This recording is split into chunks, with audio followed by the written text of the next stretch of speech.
एक कोई विप्रसेना संगठन है, उसके संयोजक हैं, उन्होंने एक पत्र लिखा कि आम सभा की जो बैठक बुलाई जाए।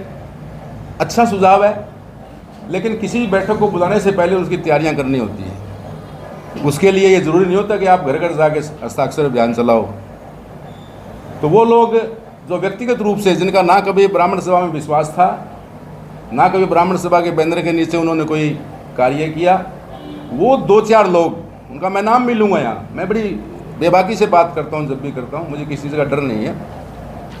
रामानंद जी शास्त्री वो शख्स हैं जिन्होंने विप्रसेना के बैनर तले, अभी हाल ही की उनकी घटना बताता हूँ, हमारे ब्राह्मण समाज से मोहनलाल जी बडोली एक क्षेत्र राजनीतिक दल के प्रदेश अध्यक्ष बने। बड़ी खुशी की बात है। मेरे पास भी उनका फ़ोन आया कि ऐसे ऐसे जी भगवान परशुराम चौक के ऊपर लड्डू बांटने आप आओगे क्या? मैंने कहा क्यों नहीं आऊँगा। 4 बार पूछा उन्होंने मेरे से, आपकी कोई राजनीतिक मजबूरी हो? मैंने कहा मेरी क्या राजनीतिक मजबूरी है, मैं जब भी श्री गीता वन में या ब्राह्मण धर्मशाला में पैर रखता हूँ तो जो मेरी राजनीतिक जूती है उसको बाहर खोलता हूँ।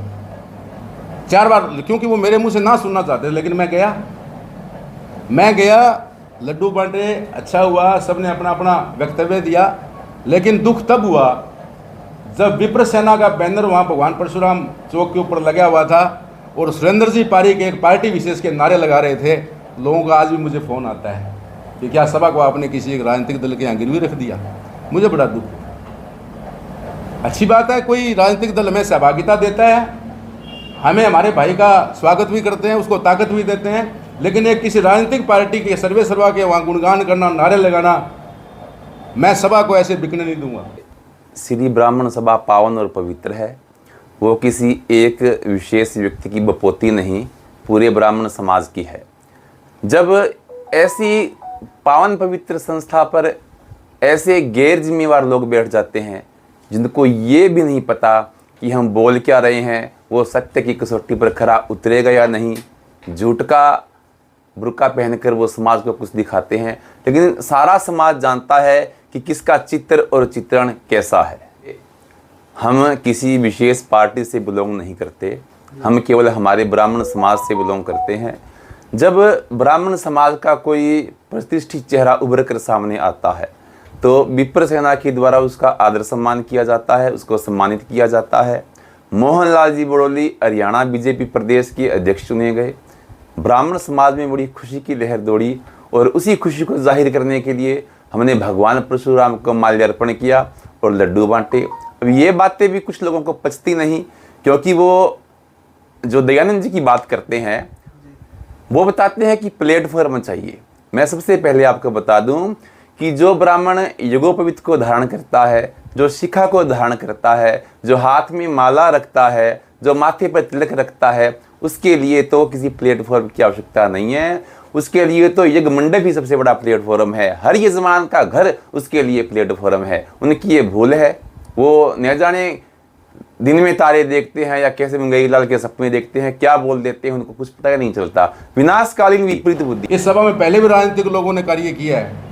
डॉक्टर राधेश्याम जी शर्मा, आरपी शर्मा, ये भी राजनीतिक दल से जुड़े हुए थे, लेकिन उन्होंने समाज की सेवा की, वहाँ राजनीति बीच में नहीं आने दी उन लोगों ने। तो आज जो 2-4 लोग जो राजनीति कर रहे हैं, जो लोग समाज को तोड़ने का काम कर रहे हैं, समाज में जो भ्रांति फैला रहे हैं, वो कह रहे हैं समाज में असंतोष है। कतई असंतोष नहीं है, 4 लोगों में असंतोष है। रामानंद जी शास्त्री जी, सुशील जी शर्मा पेट्रोल पंप वाले, सुरेंद्र जी पारीक, और अभी एक नए खिलाड़ी उनके साथ मिले विष्णु जी बीजेपी वाले। 4 लोगों में असंतोष और समाज का असंतोष बता रहे हैं वो। मैंने हर बार उनको कोशिश की है कि आप सहयोग करो, आप ऐसे ना करो। अब इन लोगों की कोई व्यक्तिगत द्वेष किसी से हो सकता है, रितेश से हो सकता है, मेरे से हो सकता है, रोशनलाल जी से हो सकता है, लेकिन ब्राह्मण सभा का उसमें क्या दोष है? उनके साथ समाज है कहाँ? 2-4 लोग उनके साथ बैठे होते हैं, वो भी अपने गिरेबान में झांक कर देखे कि आप लोगों का स्टेटस क्या है समाज के अंदर। बाकी मैं ज़्यादा कुछ नहीं कहना चाहता। और विप्रसेना के ऊपर जो आरोप लगाए हैं कि ये एक कागजी संगठन है, इसकी पूरी वीडियो हमारा हेडक्वार्टर जयपुर है, वहाँ पर भेज दी गई है और विशेष एक्शन लिया जाएगा, क्योंकि विप्रसेना के 20 लाख से ज़्यादा सदस्य हैं। विप्रसेना विश्व के 67 देशों में फैला हुआ संगठन है।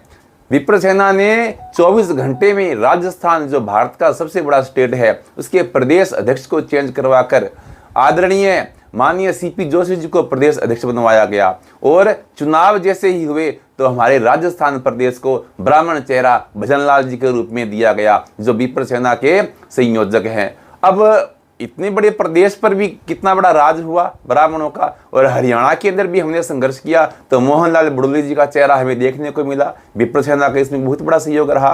ये बातें कुछ को पचती नहीं है, देसी घी लोगों को हजम नहीं होता, क्योंकि जो रिफाइंड के आदी हो जाते हैं वो रिफाइंड पर ही डिपेंड करते हैं। सुशील जी की पीड़ा ये है कि वो इस ब्राह्मण सभा को एक ट्रस्ट में कन्वर्ट करना चाहते थे, जो मैंने मना कर दिया कि मैं समाज के साथ गद्दारी नहीं करूँगा। रामानंद जी की पीड़ा ये है कि भी उनको कोई मंच चाहिए, क्योंकि विप्र सेना है वो तो एक कागजी संगठन है। विप्र सेना कोई एज सच कोई उनका ना कोई प्रतिष्ठान है, ना कोई उन्होंने कोई समाज के अंदर ऐसी कोई गतिविधि करी।